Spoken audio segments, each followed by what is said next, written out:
Tu trouves pas que les sorcières sont toujours représentées comme des femmes affreuses? Oui, en même temps, c'est une représentation qui correspond à la définition péjorative du dictionnaire. Personne à laquelle on attribue des pouvoirs surnaturels, et en particulier la faculté d'opérer des maléfices avec l'aide du diable ou de forces malfaisantes. Mais à l'origine, les femmes qui étaient accusées de sorcellerie n'étaient pas du tout des personnes méchantes, c'était seulement des femmes indépendantes qui refusaient la domination masculine. Ouais, t'as raison. C'est pour ça que je me demande si la figure de la sorcière dans le cinéma occidental ne serait pas le reflet de la place de la femme dans une société patriarcale. Certains diront que toutes les sorcières ne sont pas mauvaises. Que leurs pouvoirs peuvent servir à faire le bien. Moi je dis qu'on les brûle toutes. Plongeons la pomme dans le chaudron.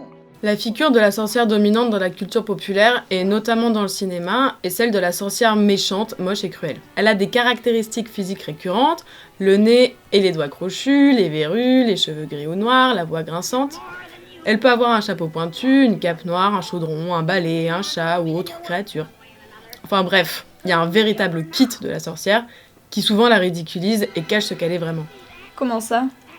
Eh bien, sous cette panoplie d'accessoires, la sorcière méchante est finalement une femme célibataire, mature ou vieille, qui vit en marge de la société. La culture populaire a retravaillé l'histoire, comme l'explique Mona Chollet dans son livre Sorcière, la puissance invaincue des femmes. En effet, pendant les chasses aux sorcières qui ont lieu pendant la Renaissance, les principales victimes étaient les veuves ou les guérisseuses. En bref, les femmes qui ne se trouvaient pas sous l'autorité d'un homme. Cette chasse misogyne des soi-disant sorcières a fait des milliers de mortes innocentes, et la culture populaire, au lieu de rendre justice à la vérité, a épousé la vision des bourreaux. Cette figure de la femme libre et indépendante a pris des accents tellement terrifiants qu'elle est devenue un des personnages centraux de films d'horreur ou d'épouvante. Ses pouvoirs occultes lui confèrent une aura de mystère fascinante et effrayante. You did this. Don't just shut up.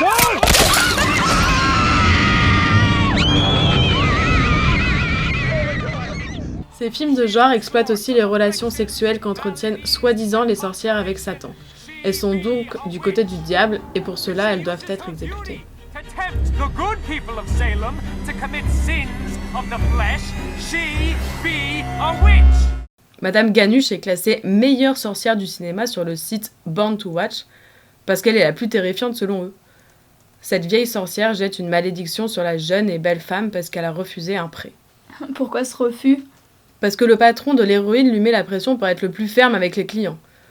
Dans le film, l'héroïne choisit sa carrière plutôt que d'aider la vieille femme dans le besoin. Résultat, elle est punie par la sorcière et sa vie devient un enfer. Le message est sexiste. Si une femme choisit son ambition professionnelle, elle subira un châtiment. Mais ce qui est vicieux, c'est qu'elle n'est même pas punie par un homme, mais par une femme. C'est aberrant de montrer des images de femmes de différentes générations qui s'attaquent les unes les autres, surtout pour démontrer une réflexion sexiste. Oui, d'autant plus que c'est un motif récurrent. Après un tel tableau, on se demande qui a construit un tel imaginaire négatif autour de la sorcière dans la culture populaire.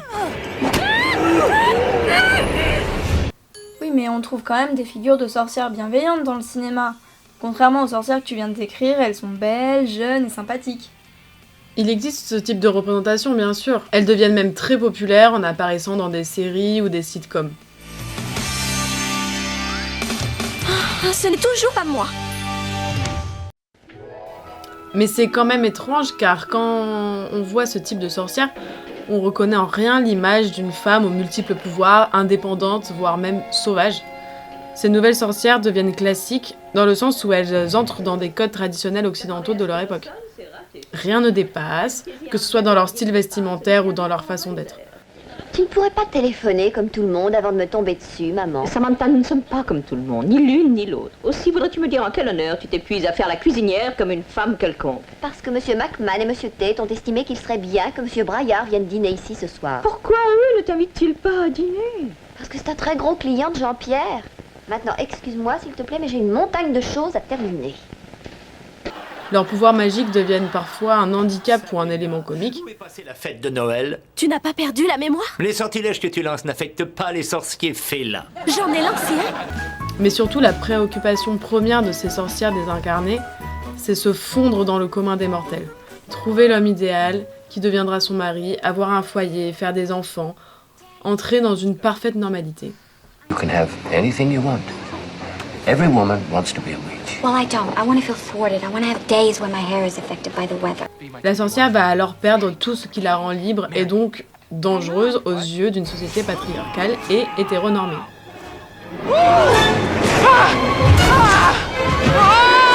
Put me down!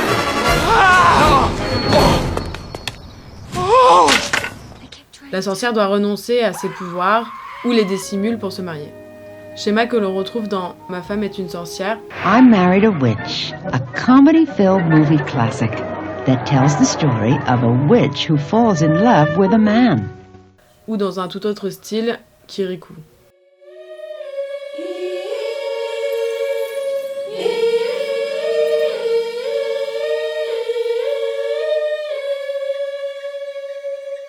Je n'ai plus mal.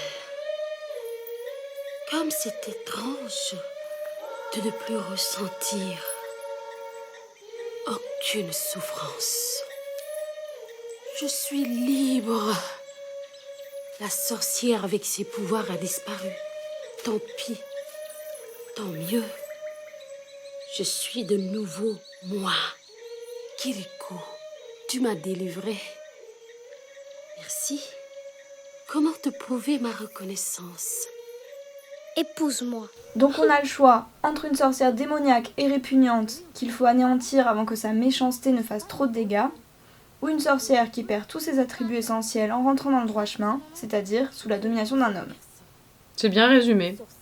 Mais heureusement, il existe d'autres représentations. Tu penses à quoi? Si on regarde de l'autre côté du globe, côté oriental, on peut trouver un point de vue différent.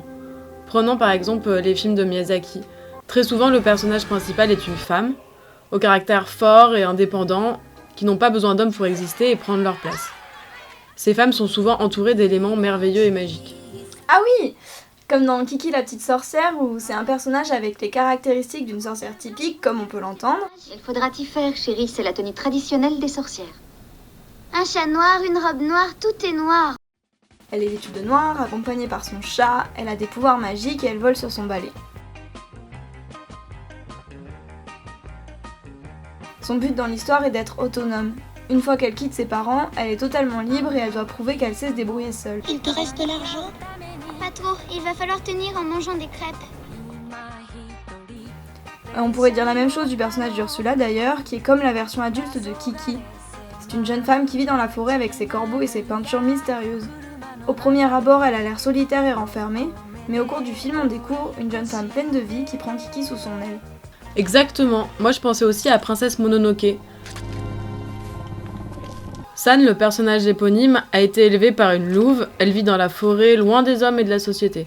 Elle a renié son statut d'humaine, c'est une guerrière à la force extraordinaire. Mourir ne me fait pas peur. Si c'est pour chasser tous les humains de notre territoire. Dame Eboshi l'appelle princesse des démons. À la fin, elle ne pardonne pas les humains et choisit de ne pas suivre Ashitaka, le personnage masculin principal, afin de poursuivre sa vie dans la forêt. Ashitaka, je t'aime beaucoup, mais je ne peux pas pardonner ce que les humains ont fait. Je comprends. Tu vas rester dans la forêt, et moi j'irai vivre au village des Forges. Nous serons voisins. Elle choisit de conserver sa liberté et son indépendance plutôt que de suivre l'homme qu'elle aime et les impératifs sociétaux qui l'accompagnent. Les hommes nous fichent la paix et on peut manger autant qu'on veut. L'origine de la puissance des sorcières est la liberté, le courage et l'indépendance des femmes. Ce type de sorcière, figure que les féministes se sont réappropriées, est-elle représentée dans la culture populaire aujourd'hui? Oui, mais elles arrivent tard, au XXIe siècle. La première que je citerai vient de la littérature à l'origine. C'est la très célèbre Hermione Granger de J.K. Rowling.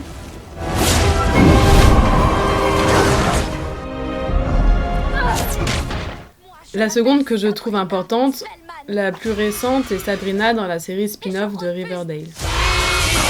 T'inscrire mon nom. Elles sont courageuses, intelligentes, indépendantes, avec un fort caractère et n'hésitent pas à affirmer leur voix de femme face aux hommes. Je peux pas faire ça. Tu n'as pas le choix.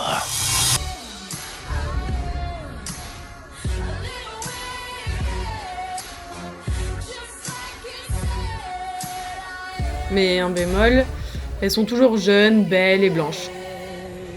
J'attends toujours de voir un très beau personnage de vieille sorcière positive à l'écran. J'aimerais beaucoup ça, en fait. Mais je crois que il faut un peu passer sous les fourches codines des critères dominants pour quand on veut produire une fiction populaire encore aujourd'hui.